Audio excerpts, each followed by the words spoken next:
Here's your players. Slim Trabelsi, Ali Abdelaziz, Fernando Lopez. Are you guys following this? Like, this is some of the biggest drama going on in MMA right now. And it gets very complicated. Now, I've got to tell you, I don't love the reputation or the way that Fernando Lopez is being looked at. I don't love that. Fernando Lopez is in a colossally difficult position, which is he is running the gym. He's training guys. So then he loves the guys and he wants to help them and he's got contacts over the years. So then all of a sudden he's picking up the phone and next thing you know, he's in a manager role. Okay, great. That's all fine. Then he has an event that he's the promoter of over there in France. Now, in America, they'll look at that as a conflict of interest. I don't know international law. In America, you can't wear all of those hats, but you would see why a guy would want to. Guy's just trying to cover his bases. Hey, I got a bunch of fighters. I don't have anywhere for them to go, so I'll even go start a show so I could get these guys matches. Of course, I'm going to train them. If I can get them something bigger and better because of the contacts I had, I'll pick up the phone and handle that too. Like, to look at that as though Lopez is doing something wrong, I strongly disagree with. And I had a coach, rest his soul, that was in that same position, Robert Follis. All he wanted to do was help. And Robert did help a lot of guys. And over time, those guys would have a resentment towards him. I mean, it happened time and time again. And it wasn't always because of something that Robert did. Robert would go do something nice for someone else, and then I would see guys say, well, that nice thing should have been done for me. Like, you get the coach in a really weird spot. Forget about the laws. The best way for Fernando to do it, which he would probably come out and tell you, if I could do it all over again, I'd have just been their coach. I'd have just been their coach. I don't want to deal with anything else. Pat Miletich got put in this spot. Pat Miletich was like the ultimate gym. This is before, say, American Top Team out in Florida existed. Or the Black Zillions, which are now Stanford. I mean, before all of this existed, you had Miletich MMA.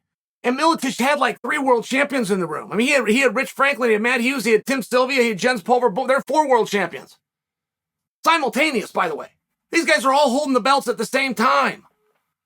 But Pat knew, I don't want to get involved in any of that. As a matter of fact, I'm still competing a little bit myself. So he finds Monty Cox, and he has Monty, these are my guys, but you manage them. 2 separate things. I don't get a kickback. I'm going to train these guys. You're going to manage them. Now, Pat's doing all the work and Monty's getting all the money, but that's okay. It was a very clean way to do it. And when everything ended, Pat left with a wonderful reputation. I just offer you that example because I do feel that Lopez is being misunderstood. I really do. The tremendous buildup and the tremendous storyline that we had between Ciryl Gane and Francis Ngannou, which quite frankly is the single greatest storyline in heavyweight history, we all owe to Fernando Lopez. So Fernando's got this guy, his name's Slim. I'm just going to call him Slim. Trabisi can be hard for you guys to say. I happen to know Slim because he's an excellent wrestler. He would have represented his country in the 2016 Olympic Games if the country had qualified. He was the top guy. So at some point, he finds his way to France. And he finds his way to Fernando's gym. Now, when you're the head of the gym, there are so many things that have to go with this. I mean, Andre Pederneiras does the same thing that Fernando Lopez does. Pederneiras is absolutely revered. And I feel as Lopez is acting like he's doing something wrong. And all that is, what I'm talking about, the Pederneiras will bring a guy in. If that guy's got nowhere to stay, he will stay with Pederneiras. If there's not an extra cot at the Pederneiras house, he'll stay in the gym. He will have a roof over his head. He will have heat. He will have a shower. He will have his training. Well, that guy's going to need some clothes to wear. Who do you think's buying that? Pederneiras. Or in this case, Fernando Lopez. The guy's got to have something to eat. Guy's got to have gloves and he's got to have mouthpieces. Then he got to go get medicals before he can go in the show. Those coaches are coming out of pocket. Those coaches are helping guys. The same as your communities. Whatever community you're in, whether you were part of this or not, whatever community you're in, you have guys that are doing that. Now, they usually do it with children, 8 and 9 and 10-year-olds, and they bring them into something. They give them purpose, and they get them off the streets, and they teach them a skill, and they send them home tired, generally. But a lot of times that has to happen with the adults too. They end up in a tough spot. So Slim's training with Fernando. Okay.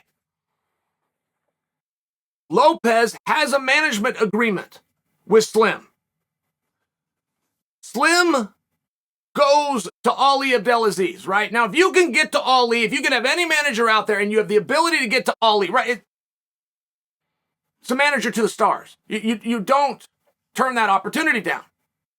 But Lopez had represented to Ali, I'm free, I don't have a manager. Ali, hey, I'm going to help you out. Ali got introduced to him by Ali's cousin, right? He wanted to come in, he wanted to help somebody out. He knew who the guy was. He'd seen training video of him. Ali, great grappler, follows other grapplers. So he just knew about the guy. Hey, one phone call, I got him in. No problem.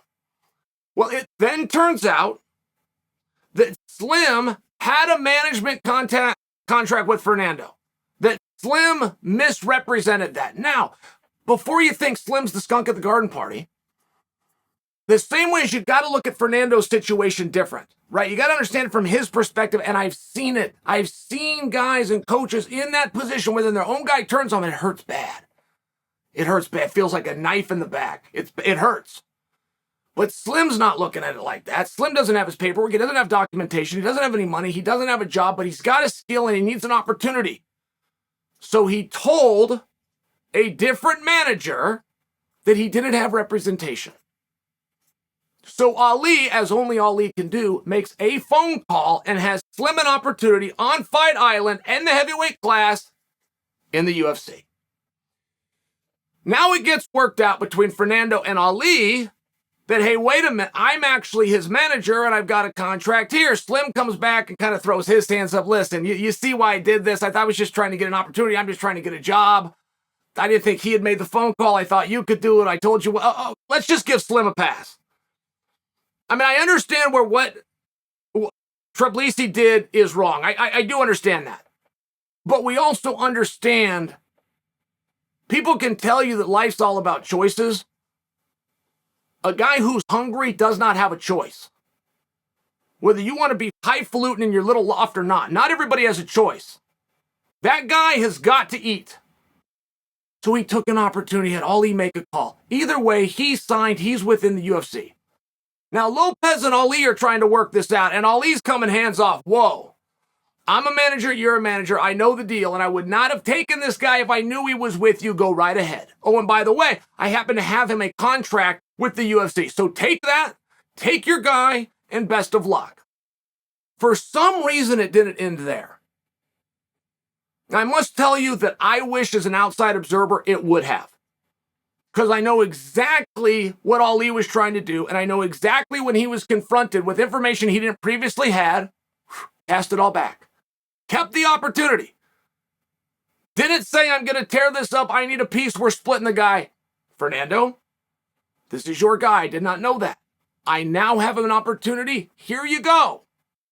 For some reason, it didn't end there. Fernando, who has a show, I tell you the name of it, but I can't.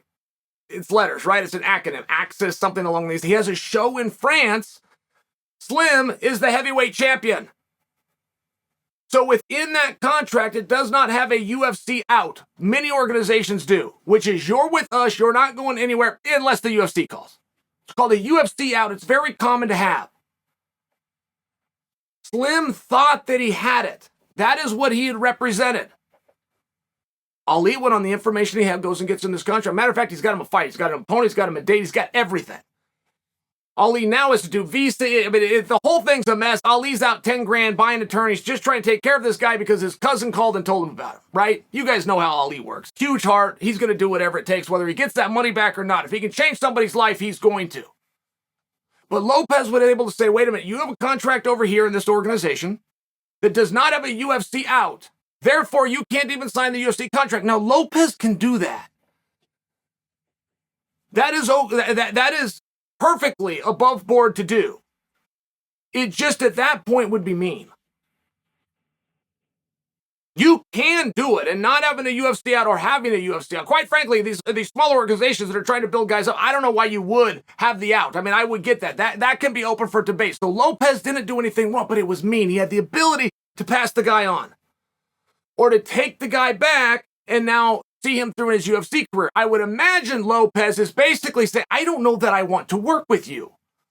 I don't know how much I can trust you. I had you in the gym. I trained you. I got you fights. I find out you tell someone else that I don't exist. You go get a deal. And now, I mean, it's a tough spot for everyone. It's a tough spot for everyone. And if you were to look at those pieces that I just give, you're going to come to a conclusion pretty quickly that Slim screwed up. Well, have some grace. Please have some grace. The athlete many times will screw up. And while you'll have people that act like the athlete's on top, he's the CEO and he's calling the shots, it does not work that way. It does not work that way. No athlete goes out above his trainer. They all look up. No athlete goes out above his manager. They control and they make the calls. And it's very relevant that you know that because Slim's in a tough spot. He saw an opportunity, he tried to get it. I can't blame him. I admit he went about it wrong. I admit that. I still don't blame him. I don't. I understand him. If I was to personalize this, I was in a situation myself. It was college. I signed with Brigham Young University.